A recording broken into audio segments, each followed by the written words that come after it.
Vamos a las entrevistas de esta mañana. Jorge Nicoló nos acompaña, él es consultor. Don Jorge, buen día. Buenos días. Gracias por su invitación. ¿Cómo lo ha tratado la lluvia? ¿Cómo lo trató la lluvia? La verdad que estaba cayendo torrencialmente, ¿no? No, y el tráfico, todo se afecta en la mañana cuando cae la lluvia. Todo se vuelve más lento. Lo que hubo ayer fue una lluvia de preguntas hacia Dinomon. Enfrentó al Pleno Legislativo, no sin antes haberse reunido con las diferentes bancadas y teniendo como antecedente la forma en que se aprobó la semana pasada, que fue en horas de la madrugada. Sí. Siento un cambio de dinámica en la Asamblea, porque aunque estaban en sesión permanente, dijeron, ¿sabes qué? Receso y seguimos mañana a una hora más cristiana para que el país esté atento. Primero, este cambio de dinámica, ¿cómo lo observa usted? No, me parece muy positivo, porque hay que darle oportunidad básicamente a los diputados que hagan todas sus preguntas, pero también que el público esté al tanto de cómo va y cómo se va desenvolviendo esta aprobación, ¿no? Esta confirmación, perdón. Sí, porque fíjese lo que usted dice, confirmación, porque al final tiene los votos. Y eso en debate abierto que usted ve a través de la pantalla de Eco TV a las 3 de la tarde, hablábamos de eso el domingo. Oye, si se tienen los votos, si se tiene el apoyo, ¿por qué hacerlo corriendo? ¿Por qué enviar un mensaje equivocado? Sí. A diferencia del Ejecutivo, que le ha hablado a la población de frente, que envía sus mensajes, de pronto la Asamblea iba por otra ruta. Pero como que ha cambiado la dinámica y siento que allí, coincidiendo con usted, las cosas han cambiado. Sin embargo, fuera había grupos que se están oponiendo al nombramiento de Dinomon y me llama la atención una de las consignas. Las consignas es no a la privatización de la caja. Ayúdenme a hacer memoria, esto que tiene mejor memoria que yo y lo demuestra cada rato. El Ejecutivo ha dicho no vamos a privatizar. Don Dino dice que él no está en eso de privatizar. O sea, yo he escuchado todas las versiones en que no se va a privatizar. ¿Qué sustento tiene este eslogan que escucho repetir de algunos grupos de oponerse a la privatización, que aparentemente nadie ha dicho que se va en esa ruta? ¿No? Yo creo que son estrategias. Es decir, son estrategias en que ya todo el mundo que toma decisión ha dicho no va. Y entonces lo insisten, es una estrategia de comunicación que definitivamente quiere afectar el proceso. Y la no privatización ya tiene un consenso, si podemos decirlo de forma adelantada, porque incluso el presidente de la Cámara de Comercio dice que el sector privado se va a poner si privatizan la Caja de Seguro Social, y como lo dijo Hugo Famanía, los jueves siempre el mandatario reitera que la Caja de Seguro Social no va a ser privatizada. Ahora bien, ¿cuál es la hoja de ruta, y usted en ocasiones anteriores la ha dibujado, para sacar la Caja de Seguro Social en esta crisis en la que nos encontramos? Bueno, son dos problemas. Y yo diría que ambos tienen situaciones técnicas, pero también son temas políticos. Y definitivamente hay que unir ambos en la discusión para tener un grado de aceptación de las reformas que se quieran hacer. Pienso que hay que ilustrar definitivamente a la población de las causas de esto y también de las medidas. Lo que sí es cierto es que el gobierno tiene que demostrar que él está haciendo su cuota de sacrificio, bajando los presupuestos para poder generar ahorros.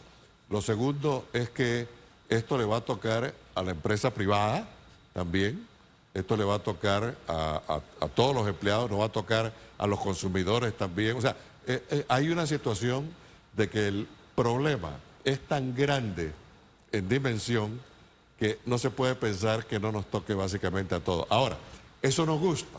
Y cuando usted lo habla sin haber mejorado la atención médica, sin haber mejorado el problema de las medicinas, el atraso enorme que hay en la cirugía, complica la aceptación de esto. Vamos a hacer un alto allí, porque Don Dino se comprometió precisamente a mejorar todos esos renglones en 100 días. Mejorar la atención, el tema de los medicamentos, qué sé yo, en 100 días. Pero en la hoja de ruta del presidente, ya el próximo mes se está presentando, se está conformando la propuesta a raíz de las propuestas que hagan los diferentes sectores para modificar la ley de la Caja de Seguro Social. Entonces siento que se traslapa eso de quiero dar una buena atención para que se pueda leer de una forma más amigable las reformas, se traslapa la iniciativa de reformas con la atención. O sea, no va a dar tiempo, vas a estar haciendo lo uno y lo otro a la vez. Sí. Ese es un problema que hay que manejarlo con mucho cuidado, pero hay que manejarlo con transparencia. En el sentido de que, primero, en mi opinión, tiene que venir la mejoría, porque hay una falta de credibilidad total. O sea, no es lo mismo que uno diga, voy a mejorar estas cosas, que en efecto la gente sienta que tiene sus citas al día, que tiene la cirugía al día, que si le mandan a hacer un PET scan o lo que sea, lo va a tener no en 6 meses, que se puede morir, sino básicamente cuando lo requiera. Ahora, fíjense que mejorar la atención al asegurado es posible. ¿Sabe cuándo se ha demostrado? Cuando hay una cámara de telemetro. Sí. Cada vez que Germain va a una policlínica y hay filas de gente que ha madrugado para estar allí, que no se mueven las filas, llega la cámara y mágicamente todo comienza a moverse. Eso me indica a mí que si le ponemos el aceite adecuado, la atención puede mejorar. Siento que aquí la palabra clave es equipo, porque si usted tiene un director de policlínica que está viendo la fila ahí y le da igual, las cosas van a seguir funcionando como hasta ahora. Creo que la palabra equipo es clave, ¿no le parece? La palabra equipo es fundamental, porque el equipo es el que hará la diferencia. Bueno, además de diferencias, cuando vemos los reportajes y los titulares de los principales medios de comunicación, el diario La Prensa publicaba que incluso hay hasta una crisis en el tema de papelería en la Caja de Seguro Social. Hasta el mismo sistema está en UCI, es decir, que tenemos un problema, el del IBM, que es enorme, un problema financiero, y se le debe buscar una fórmula de todos debemos poner de nuestra parte, cuando digo todos los sectores, y aparte la prestación de los servicios. Eso se puede solucionar en 5 años, o este gobierno puede dejar la base para que el próximo quinquenio trate de solucionarlo. A ver, es un problema complejo porque allí adentro de la caja hay feudos y cada grupo tiene un feudo y no quiere moverse de allí. Pero pienso de que hay que hacerlo y hay que hacerlo, no dejar las bases, hay que básicamente iniciar todos los cambios y eso se puede hacer. Hay que mostrar liderazgo. Primera vez que desde la presidencia de la República, eso tengo que aceptarlo, tenemos un presidente que dice esto lo vamos a arreglar. Los otros, nada que ver. Pienso también de que ese respaldo que da la presidencia desde arriba va a ayudar a la transformación. Pues todo el mundo sabe que tiene respaldo de arriba. Eso ocurre en las transformaciones exitosas. Y aparte de eso hay que tener un plan. Aparte de eso hay que buscar los líderes internos de la caja que son los que van a gestionar la transformación. Entonces hay que hacer un equipo, hay que hacer una planificación y también tener en consideración el cambio de cultura. Y esa parte se planifica. O sea, no por un decreto se cambia la cultura, no. Entonces eso hay que hacerlo. Sí. Yo pienso que en este caso el presidente con Dinomón y su equipo puede formar un excelente planteamiento, bien pensado, bien analizado para una gestión adecuada de transformación para lograr lo que todos esperamos, que el servicio sea eficiente. Por decreto solo se cambia la Navidad en la mente de Maduro, solamente. Y pasar de la mentalidad de tengo un empleo a tengo un trabajo y tengo que ser productivo, son dos cosas distintas. Totalmente. Y parte de esa dinámica hay que cambiarla en la Caja de Seguro Social. Y ahí entra el propósito de la Caja. Claro. La Caja ha perdido su propósito de dar el servicio de salud que la gente necesita cuando lo necesite. Oiga, ¿y usted no sabe cómo sana el simple hecho de que usted sonría cuando alguien llega y usted lo atiende? La atención, sí. La atención es básica. Cosas que uno... Mire, yo siempre narro algo que me pasó en el complejo hospitalario, ¿no? Llego, el seguridad me dice, subo la escalerita, ¿no? ¿A dónde va? No, voy a visitarle en que está hospitalizado. Dice, vaya allí. Bien, pues me dice que es donde dice información. Bueno, no hay problema. Llego donde está información. Hay una muchacha sentada, pero detrás de la muchacha hay otra muchacha. Me llamó la atención eso. La que está delante, ¿a qué va? No voy a tal lado, así. Bueno, me dice, me da un papelito y me dice, entre por allí. pero había 2 personas. Qué cosa más rara. Cuando llego a esa puerta, antes de los ascensores, había 2 personas más y me dicen, ¿a dónde va? Yo le digo, voy al piso tal, y dice, vaya allí. Y cuando voy ahí es una mesita donde hay 2 funcionarios más.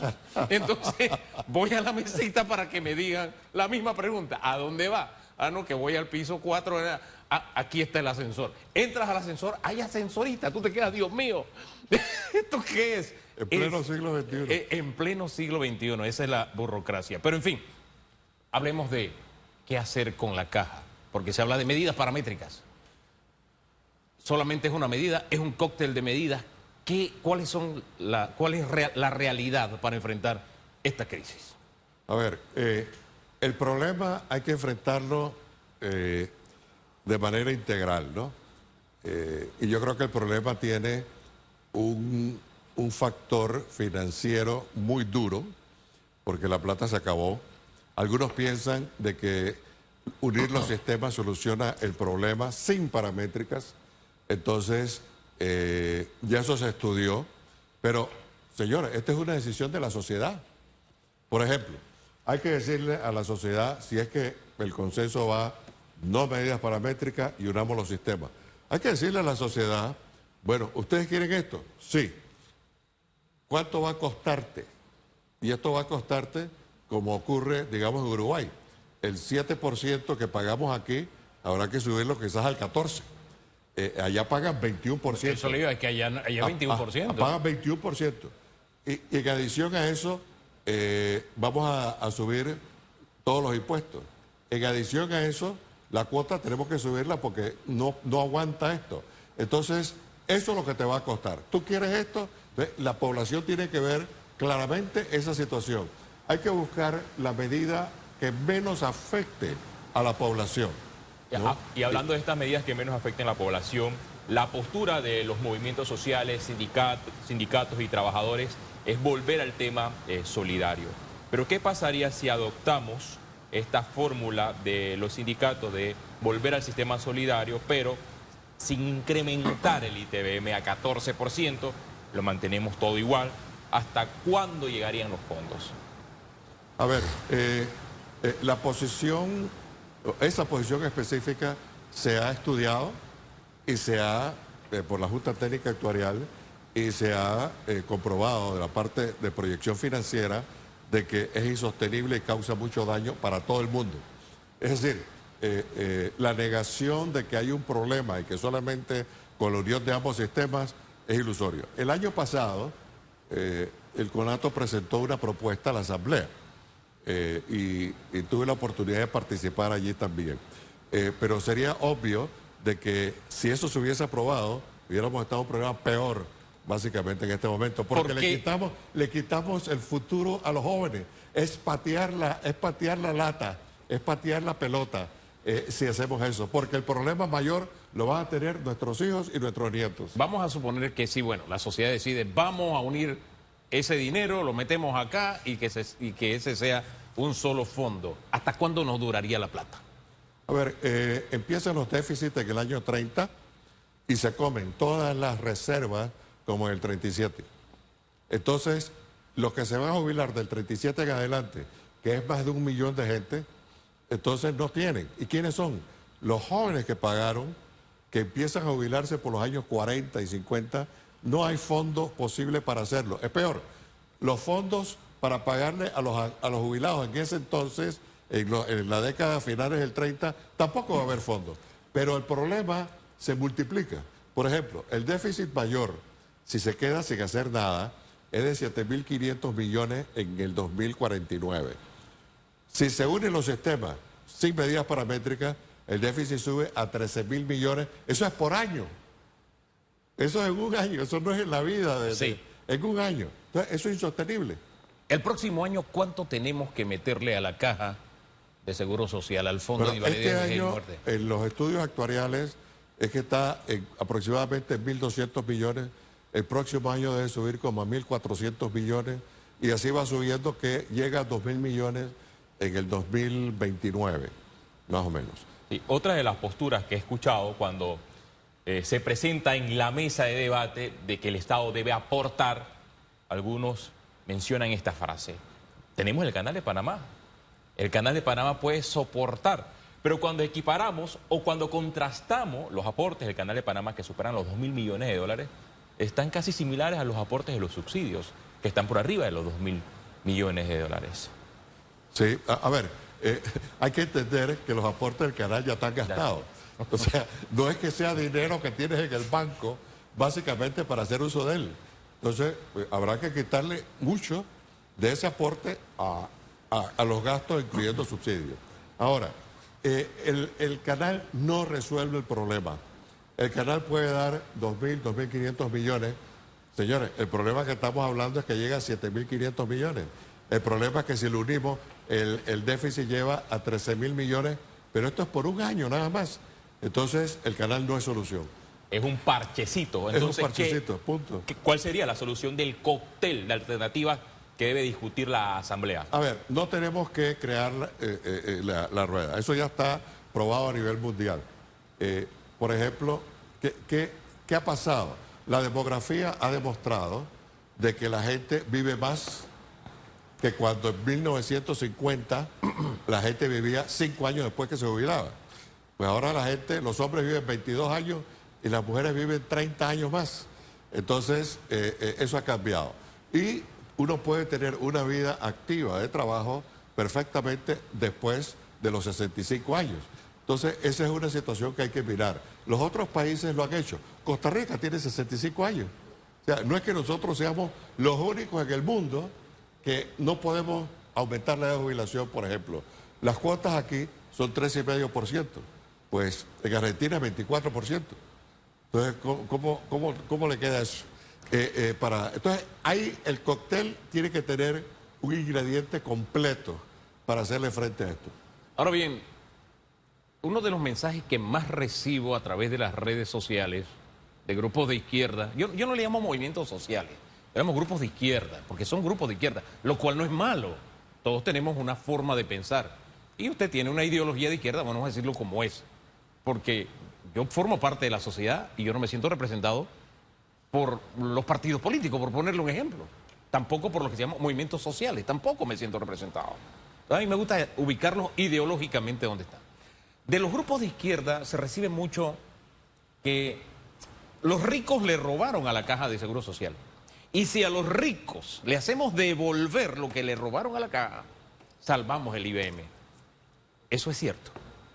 Mire, el problema, a ver, primero que todo, aquellos que hayan robado o aquellos que no hayan pagado su cuota o aquellos que descontaron cuota a los trabajadores y no la reportaron a la Caja de Seguro Social, que le caiga la ley. Punto.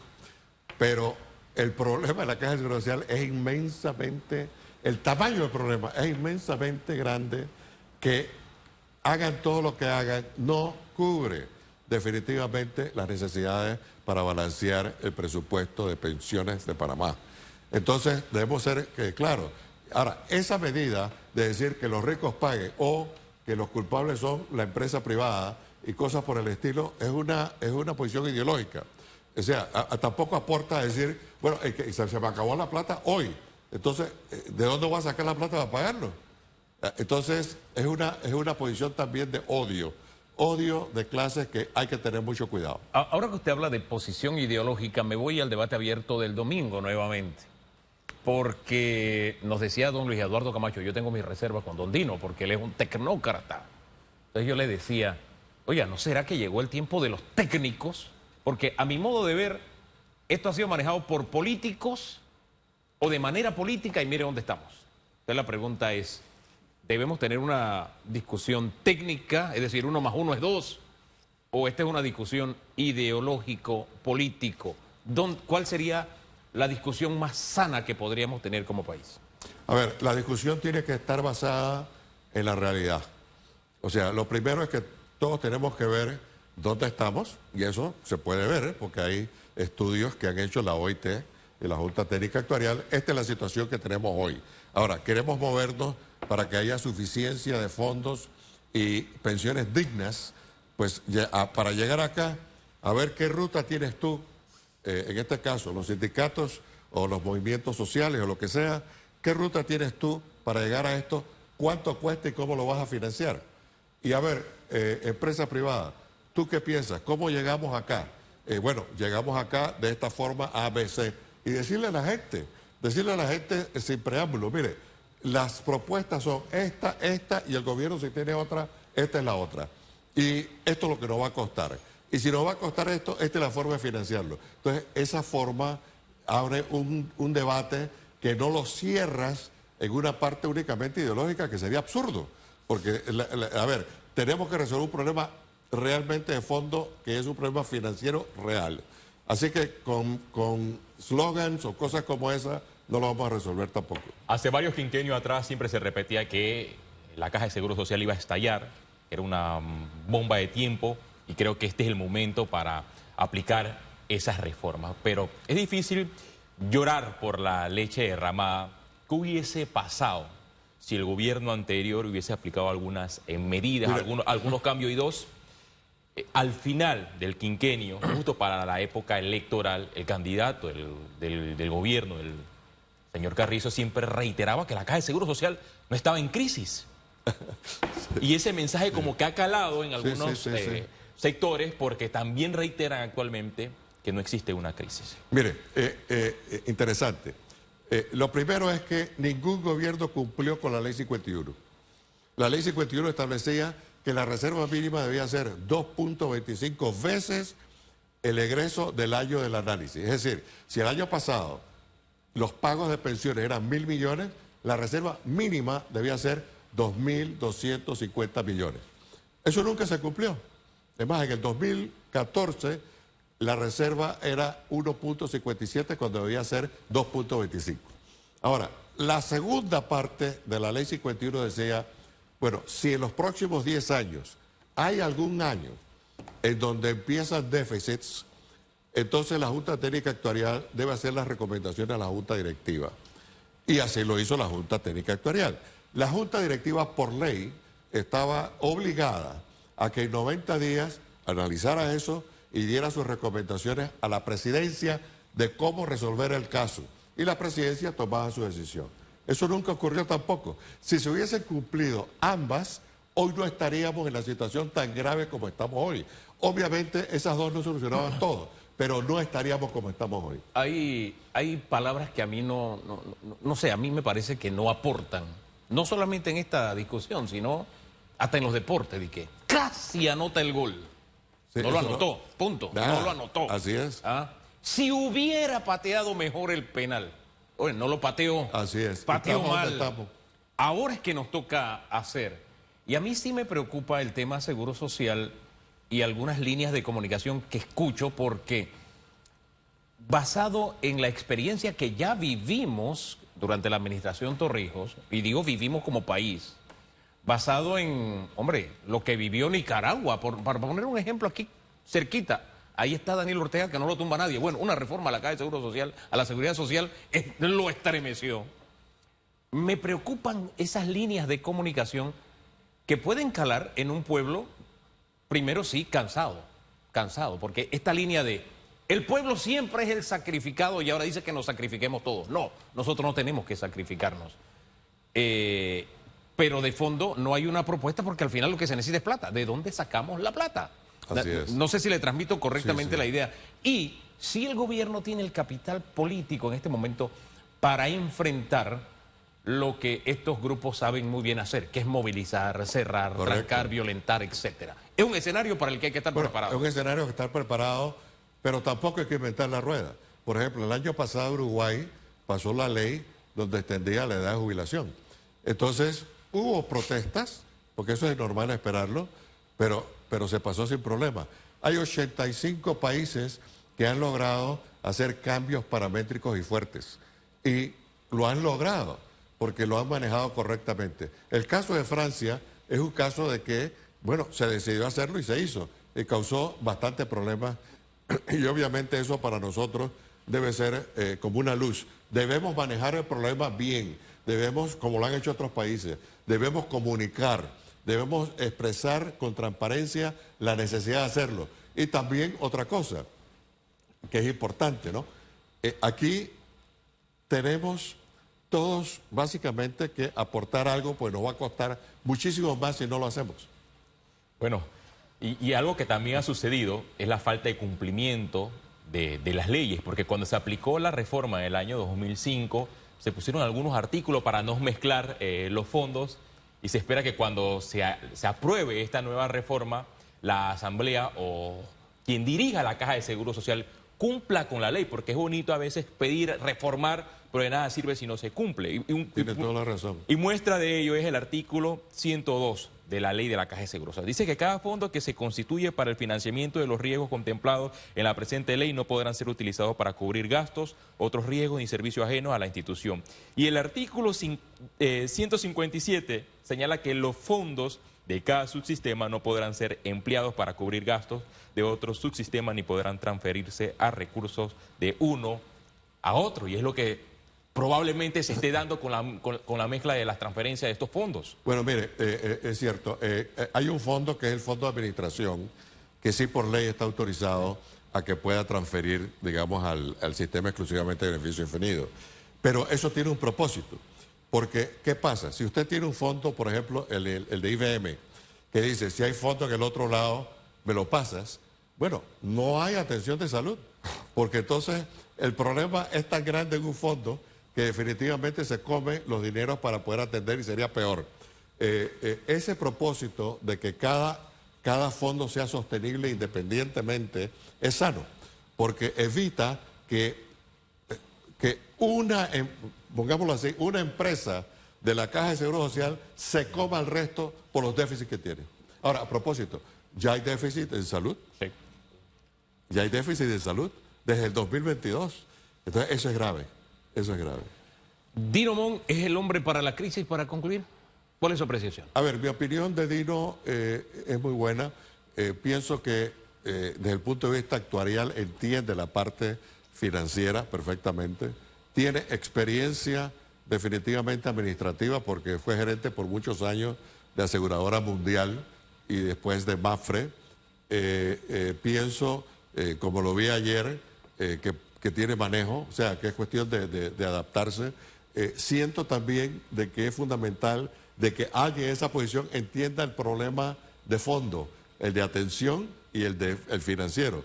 Yo creo que él está claro en las cosas que hay que hacer. Entonces me parece bien. Ahora, la ventaja que hay aquí es que no se va a actuar desde el punto de vista político, aunque hay que tener manejo.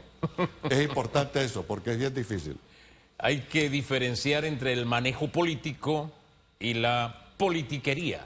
Hombre, solamente hay que recordar que hace un par de años, cuando hubo un pacto de gobernabilidad para que el PRD aprobara al nuevo director de la Caja, se negociaron 500 puestos de trabajo para los diputados. Entonces, eso es absurdo. Eso es totalmente absurdo. Entonces, por eso le digo, hemos pasado de una Caja de Seguro Social administrada políticamente, manejada politiqueramente, y siento que ha llegado el momento ahora de ver los platos rotos. ¿Cómo nos ha tocado pagar los platos rotos? Sí, pero ¿qué hacemos con esos platos rotos? ¿Políticamente, politiqueramente, ideológicamente, o nos vamos al aspecto técnico? Porque aquí 1 más 1 es 2. ¿Y de dónde sale la plata? Un poquito como lo decía Irma Hernández ayer en el Consejo de San Miguelito. La plata se reparte lo que hay. Lo que no hay, no se puede repartir. Así de sencillo. Así de sencillo. Gracias, don Jorge Nicoló, por acompañarnos esta mañana, muy orientador. Muchas gracias por su invitación.